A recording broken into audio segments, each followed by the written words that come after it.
যাদের মনের মানুষের এখনো দেখা মেলেনি, তাদের কি মনের মানুষের সঙ্গে দেখা হবে?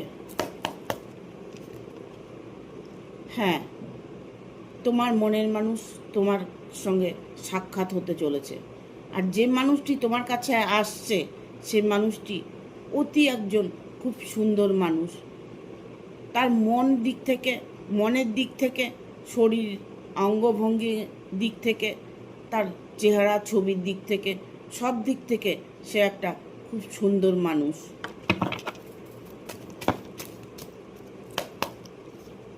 সেই মানুষটি তোমার জীবনে প্রবেশ করছে।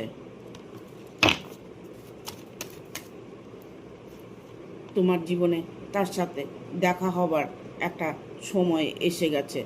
এই মুহূর্তেই তোমার সাথে তার দেখা হবে।